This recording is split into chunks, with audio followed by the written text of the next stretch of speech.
Bom dia, boa tarde, boa noite. Nós estamos mais uma quarta-feira aqui reunidos para fazer a leitura comentada do livro O Homem Integral, capítulo 3, Em Busca da Realidade. Primeira parte foi a questão da autodescoberta, né, o autodescobrimento. E agora já estamos na segunda parte, consciência ética. Começamos na semana passada a questão da consciência ética, só fazendo um pequeno resumo, só para ter o gancho para a leitura dessa semana, o que a mentora vai nos dizer sobre a questão da consciência ética, que na verdade a aquisição da consciência ética, na verdade, é um processo, é um resultado do autodescobrimento, que foi a parte anterior. Que o homem é um animal ético, porém a ética está nele em potencial, é isso que a mentora nos diz, ou seja, nós não temos em nós, apesar de sermos animais éticos, nós não temos em nós a ética desenvolvida, nós temos germes de ética, que precisa ser plantada, cuidada para ela poder germinar, né? E aí ela vai dizer que muitas vezes nós temos um medo, né? Ela chama de receio, que é atávico, ou seja, que vem frequentemente nos freando. E esse medo, ele vai nos gerar conflitos, aumentando então a nossa dificuldade de discernir.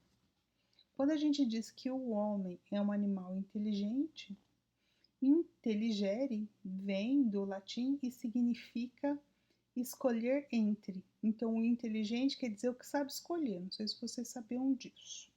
Então, é justamente isso que ela está dizendo aqui, ó, no exercício da nossa inteligência.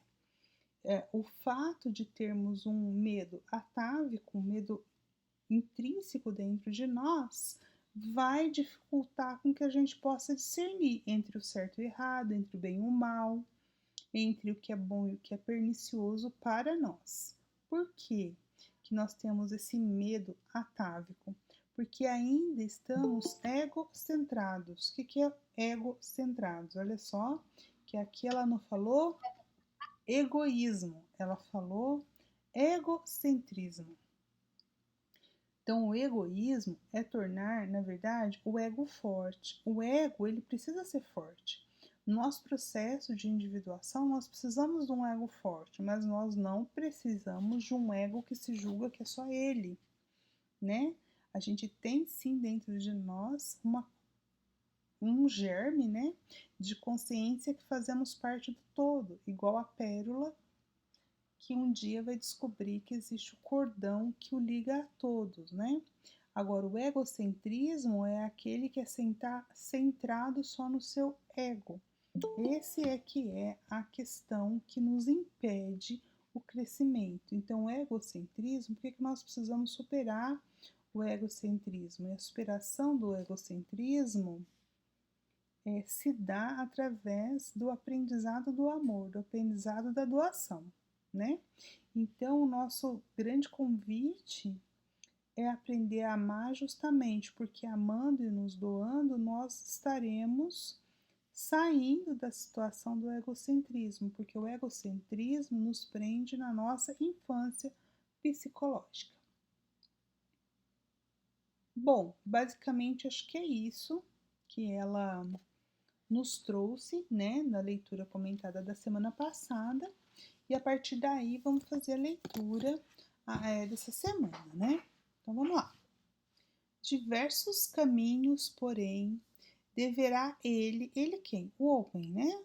O homem generalizado, a humanidade aqui.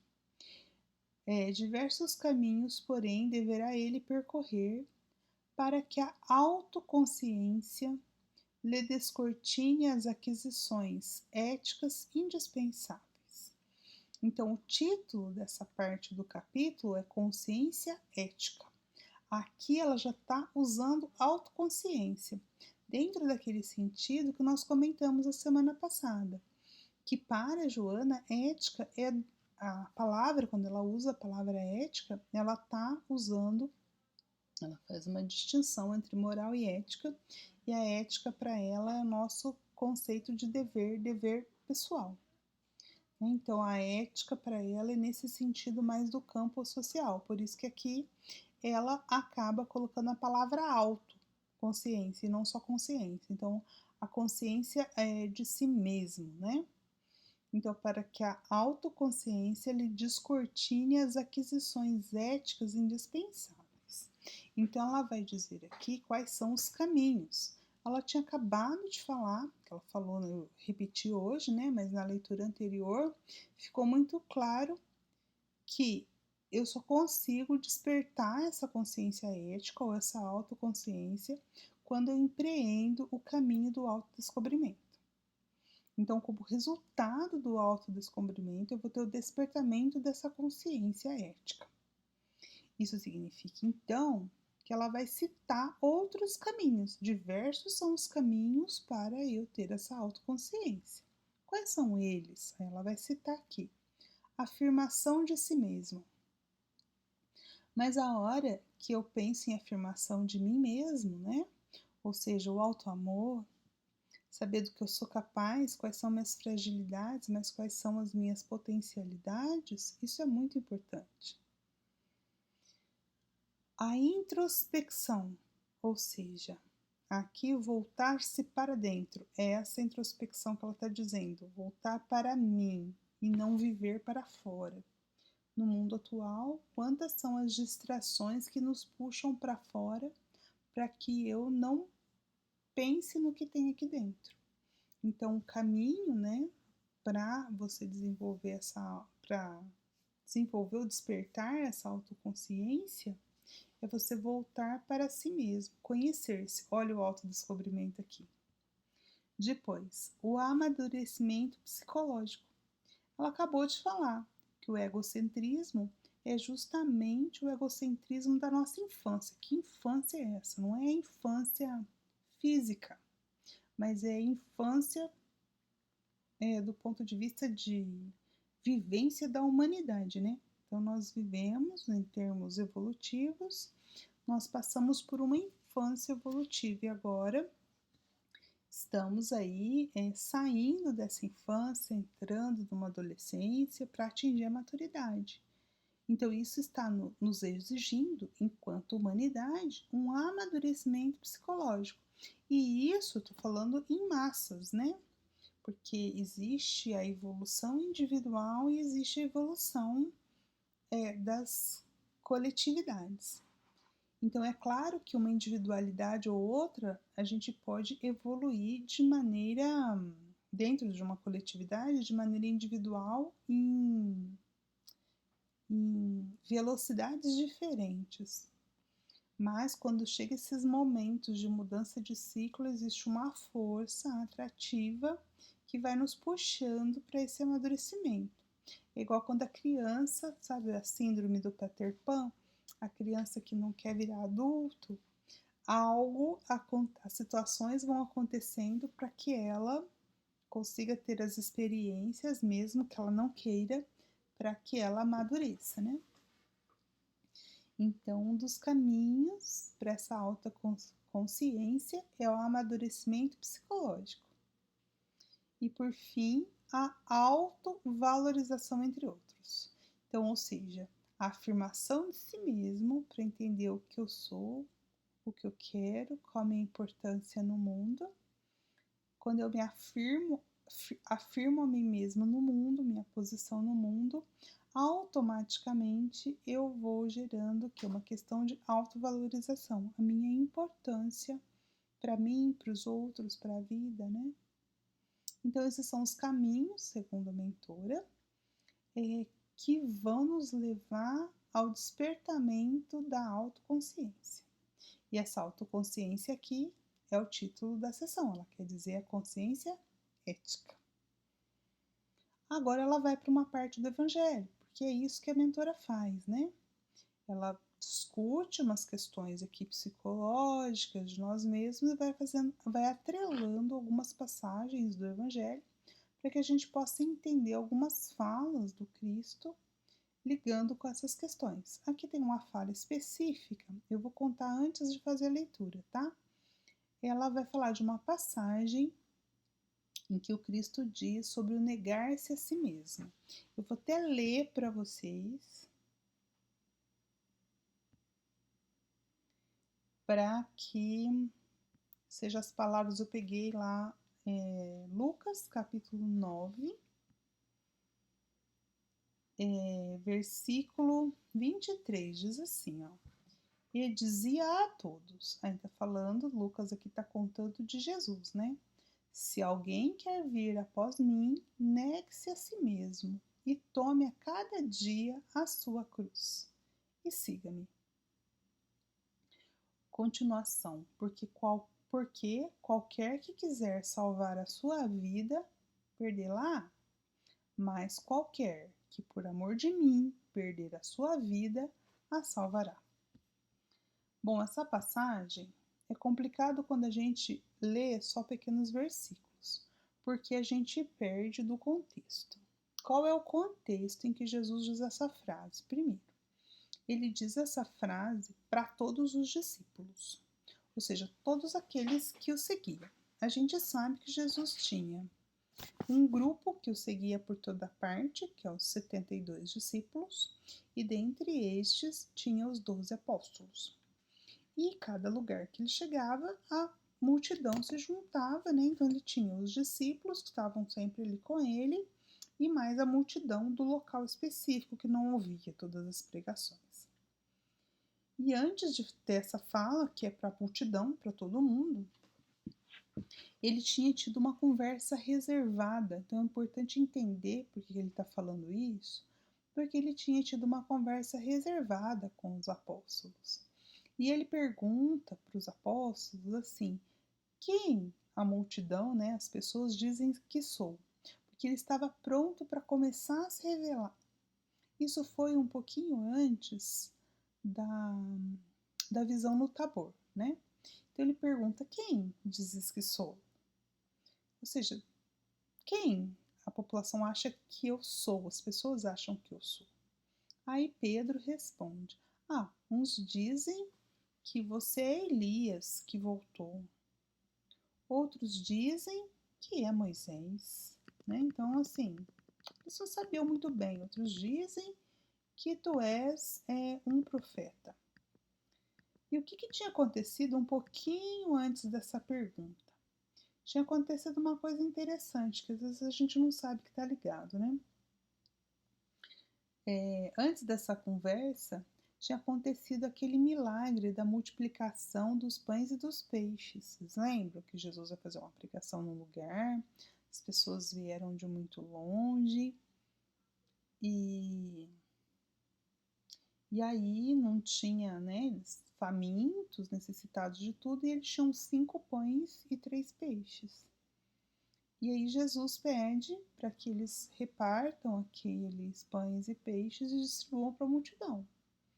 Os discípulos achavam que aquilo não ia dar nem para nada, né? Nem para os 12, quanto mais para aquela multidão. E a coisa vai que eles vão dando esses pedacinhos e as pessoas comiam e ficavam saciadas. Então, assim, logo depois disso, que eles veem isso acontecer, veem um milagre acontecer, e quando a gente vê esse tipo de coisa, de que aquilo que eu tenho, que não daria quase que nem para mim, quando eu me disponho a dar a uma multiplicação. Vocês concordam que é isso que está assim por trás? Quando eu me disponho a dar, eu tenho ali mais do que aquilo que eu achava que eu tinha, ou seja, eu posso dar mais de mim, né? E aí, quando aconteceu tudo aquilo, Jesus está conversando com os discípulos, aí com os 12, né? E eles falam, olha, eles falam que tu é Moisés, tu é Elias, né? Um profeta. Aí Jesus fala para eles: e vocês? Quem vocês acham? Quem vocês acham que eu sou? Aí Pedro diz assim: tu é o Messias, o enviado de Deus, que era muito mais que qualquer profeta, que era o enviado, o Salvador, né? Jesus não nega, ele diz assim: não conte isso para ninguém, não fale para eles. É isso que ele fala para Pedro. E aí, na sequência, ele vai para a multidão novamente. Então, depois que aconteceu o milagre da multiplicação dos peixes e dos pães, depois que eles tiveram essa conversa de quem ele seria, de que ele seria sim o enviado do Pai, mas que não era o momento ainda de revelar, Jesus ainda fala, desculpa, faltou esse pedacinho. Jesus ainda fala para os discípulos que ele seria entregue, ou seja, começa a dizer que ele seria preso e morto e tudo mais. Ele não dá os detalhes, mas ele diz que ele seria entregue. Mas não conte para ninguém ainda. E aí, a hora que ele vai para a multidão, ele diz isso. Ele fala essa questão: quem quiser vir após mim, negue-se a si mesmo, tome a sua cruz e siga-me. O que ele está dizendo com esse negue-se a si mesmo? Porque foi muito importante, né? A hora que Jesus pensa que ele veio em missão para se doar, para se entregar à humanidade, foi isso que ele fez. Ele negou o ego e se entregou à sua missão, ao seu dever, à sua responsabilidade. E ele está conclamando ali, aqueles que iriam continuar também, teriam essa necessidade de negar-se a si por uma missão maior. Vejam o interlocutor dele. O primeiro interlocutor nessa passagem é Pedro. Pedro foi convidado a entregar de si mesmo na divulgação do Evangelho, não foi mesmo? Por isso que Pedro muitas vezes é conhecido como pai da igreja. Ele fundou a Casa do Caminho, ele trabalhou ali em Jerusalém, ele enfrentou a perseguição. Outro interlocutor que não conversa com ele nessa passagem, mas que está sempre ali, é João, né? João Evangelista, o quanto, né, teve que se doar de si mesmo para cumprir a sua missão de divulgar o Evangelho. Então, aqui, o negar-se a si mesmo é para ser meu seguidor, para ser aquele que vai levar o Evangelho, não pode ser aquele que é egocêntrico, porque essa missão, porque esse trabalho exige pessoas que se doam para o bem maior. Isso é negar-se a si mesmo, de acordo, pelo menos, com o meu entendimento com a passagem. Vamos ver o que a mentora fala? Depois eu convido vocês a lerem, se tiverem a Bíblia aí, é Lucas, capítulo 9. Aí esse versículo em particular é o 23, mas o 24 eu também li, e essas passagens que eu contei estão um pouquinho antes. Então dá para acompanhar. Convido vocês a fazer uma leitura e refletir. Joana vai dizer: o negar-se a si mesmo do Evangelho, que faculta personalidades patológicas o mergulho no abandono do corpo e da vida, em reação cruel, destituído de objetivo libertador. Aqui aparece como um mecanismo de fuga da realidade, medo de enfrentar a sociedade e de lutar para conseguir o seu lugar ao sol, como um membro atuante e útil da humanidade que necessita crescer graças à sua ajuda.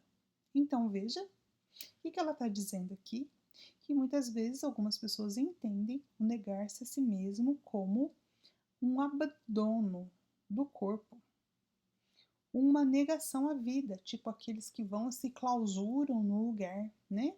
Como se o corpo não importasse e a vida com todas as suas nuances não importava. Não é isso que é o negar-se a si mesmo. O negar-se a si mesmo a gente viu, que é doar-se por uma missão, por um dever a cumprir.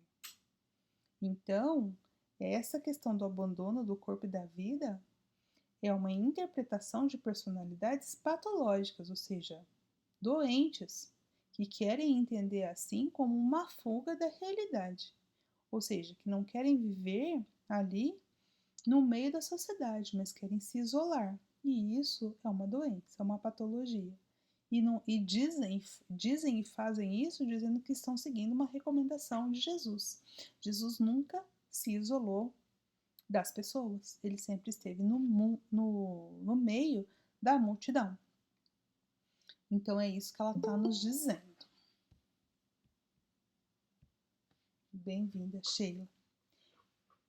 Então, esse conceito cristão mantém as suas raízes na necessidade de negar-se ao ego prepotente. Olha isso, a interpretação da Joana. Ela disse assim: olha, alguns interpretam de uma maneira equivocada, como fuga da realidade.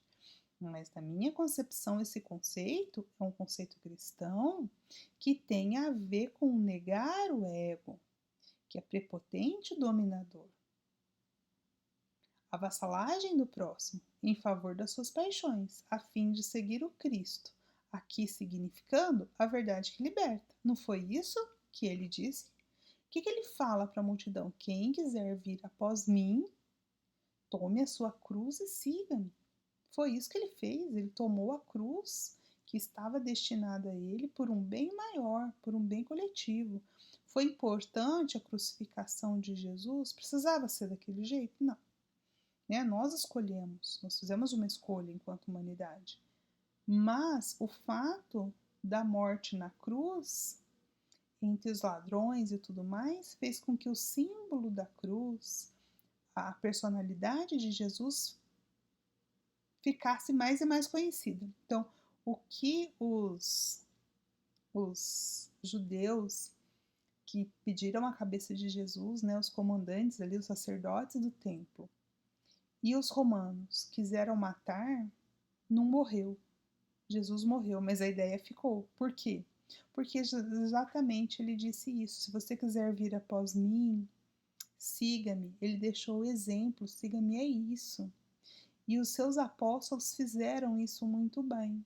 E deixaram, né, como herança, essa história que reverbera até hoje nos nossos ouvidos, que é o Evangelho, que é a grande biografia de Jesus. Isso só aconteceu porque Pedro, João, os que são Mateus, né, Levi, negaram-se a si mesmo e lutaram por um bem maior, por aquilo que eles acreditavam. Pegando outros evangelistas, Lucas negou-se a si mesmo para poder escrever essa biografia de Jesus. Paulo, quando desperta a consciência às portas de Damasco, quando Jesus chama Paulo à autoconsciência, quando diz: Paulo, por que me persegues? O que ele faz? Cai no chão e diz: que queres que faça?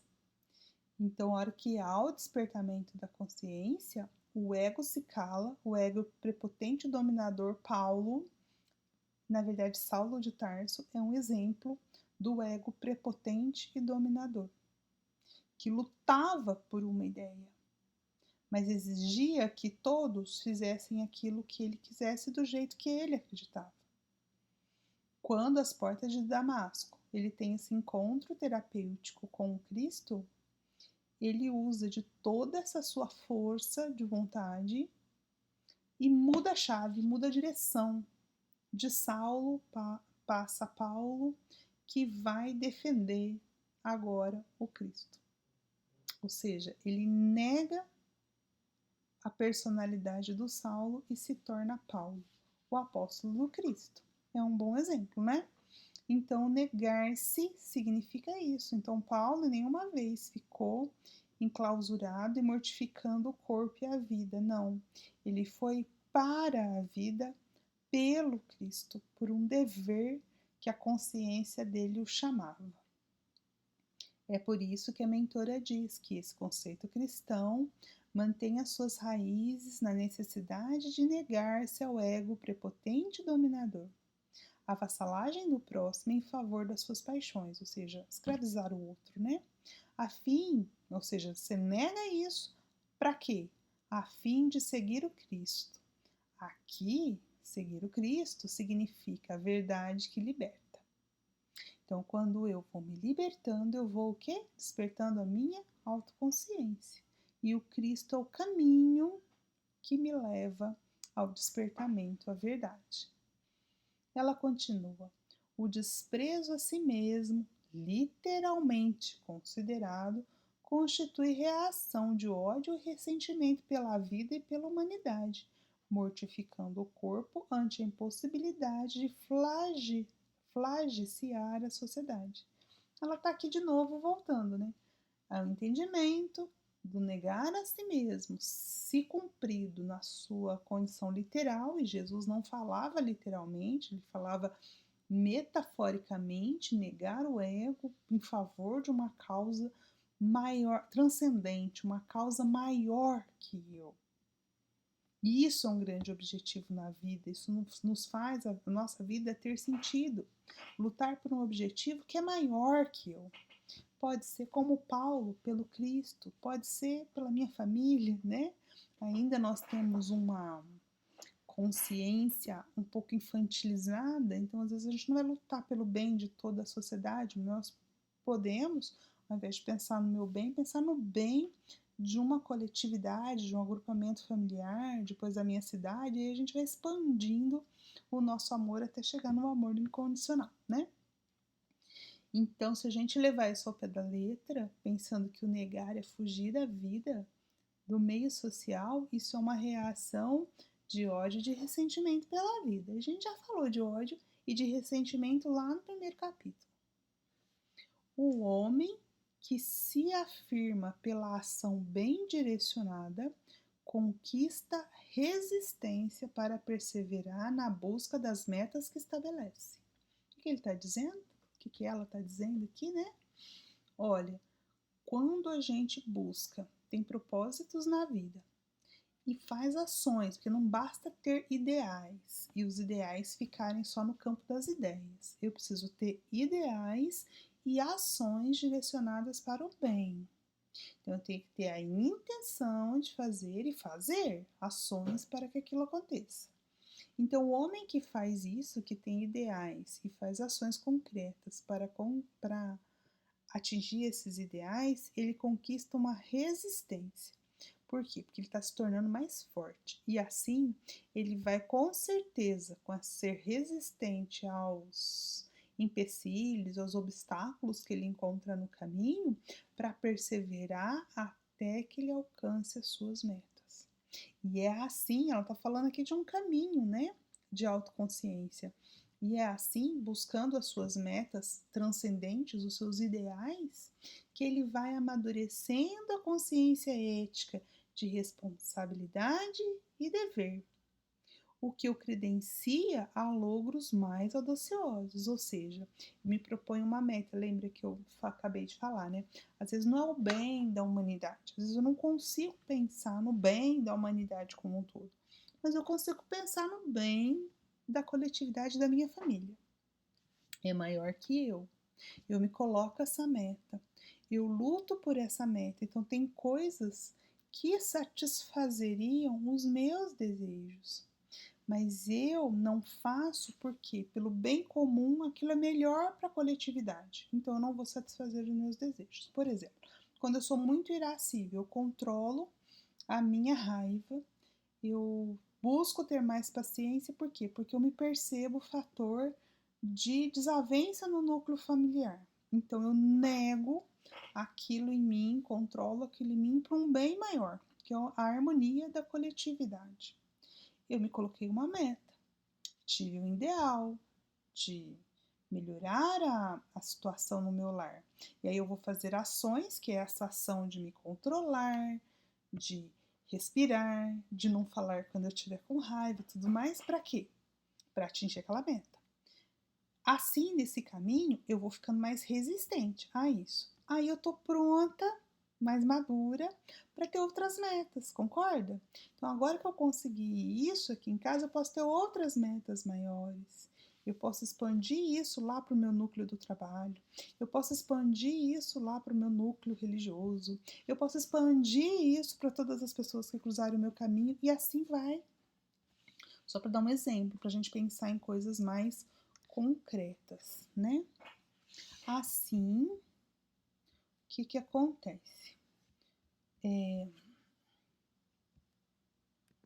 Com essas metas, né, mais audaciosas, ele rompe as algemas da timidez, saindo do calabouço da preocupação, às vezes patológica, de parecer bem, de ser tido como pessoa realizada ou de viver fugindo do contato social. Isso tudo que ela está falando, na verdade, ela já tinha falado lá nos capítulos anteriores. Tudo que ela está citando aqui, ó. A timidez, a fuga do contato social, a calabouço da preocupação, a ansiedade, né? Então, isso tudo foi falado anteriormente. Então, ela está dizendo que quando eu me coloco um ideal e eu trabalho por esse ideal que é maior que eu, ou seja, que é transcendente, que eu tenho que negar o meu ego, eu me torno um indivíduo mais resistente. E nesse trabalho que eu estou fazendo, eu vou curando certas questões, que é a timidez, que é a fobia social, que é a ansiedade. E aí, por que que eu vou rompendo com essas questões, né? Como que eu vou me curando disso? Porque eu vou tirando as máscaras, porque eu vou me autoconhecendo, tanto que ela fala aqui, ó, porque tem uma preocupação patológica em parecer bem, em parecer ser uma pessoa realizada, né? Então eu paro com isso, porque eu começo a entender que eu sou um indivíduo que tem o meu valor, não preciso ser aquilo que as pessoas esperam de mim, mas ser íntegro naquilo que sou, ser fiel a mim mesmo. E isso vai me fazer bem, né? Vai me curar de muitas coisas, é isso que ela está dizendo. Aí ela continua, ou pelo contrário. O que, que é ou pelo contrário? Porque o que, que vai me fazer bem? Se eu tenho a ação no bem, ela começa isso. O homem se afirma pela ação bem direcionada. Então, se eu tenho um ideal e tenho uma ação bem direcionada, eu vou conseguir essas coisas boas, né? Ficar resistente, ter metas maiores, conseguir ter um contato social com o outro melhor, fico melhor, né? Me torno uma pessoa melhor. Mas se eu não tenho, o contrário se eu não tenho essa ação bem direcionada, o que acontece? Canaliza a agressividade, a impetuosidade de que se vê possuído para superar os impulsos ansiosos, aprendendo a conviver com equilíbrio e em grupo, no qual há respeito entre os seus membros, sem dominadores nem dominados. Aí aqui eu vou ter que voltar. Porque ela colocou direto, mas eu acho que tem umas pausinhas, né? Eu falei que pelo contrário é quando ele faz a ação mal direcionada, mas eu acho que eu entendi errado. Eu vou voltar, tá, gente? Ó, ou pelo contrário. O que, que é isso pelo contrário? Não é o contrário de que ele dá ação no bem, tá? Não é isso. Lembrando, o homem se afirma pela ação bem direcionada e aí ele colhe os louros.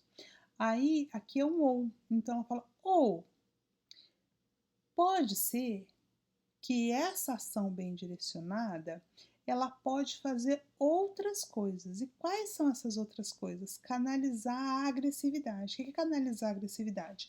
Ao invés de botar essa agressividade para fora, no outro, né, sendo uma pessoa violenta ou impetuosa, né? O que acontece? Essa ação bem direcionada, o homem, a pessoa, ela aprende a conviver com equilíbrio no grupo. Por quê?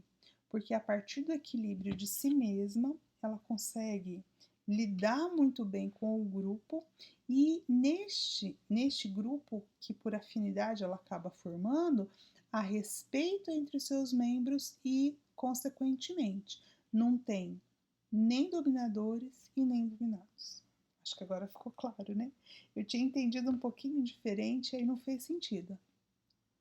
Mas acho que é isso. Conclusão, só para não correr o risco de interpretar mal. A ação bem direcionada só vai gerar benefícios. Se por um lado gera benefícios de a gente ficar mais resistente, amadurecer eticamente, né? Superar a timidez, superar a questão da ansiedade com a relação, melhorando a relação social, nós também podemos, que é isso, canalizar a agressividade incontida para outra situação, canalizar essa agressividade, controlando os impulsos para aprender a conviver com equilíbrio na sociedade. É isso que são os resultados da ação bem direcionada. E essa ação bem direcionada tem a ver com negar-se a si mesmo. Quando eu tiro o meu ego do foco, do centro, por isso egocentrismo, né? O ego no centro, o meu ego no centro e coloco no centro o outro ou algo maior que eu, ou seja, o centro fora de mim. Isso vai me puxar por um sentimento mais vertical, né? Mais elevado. Acho que é isso, gente. Agradeço a atenção de todos. Tenha uma ótima semana. Espero que tenha sido bom para vocês, como foi para mim. Até mais.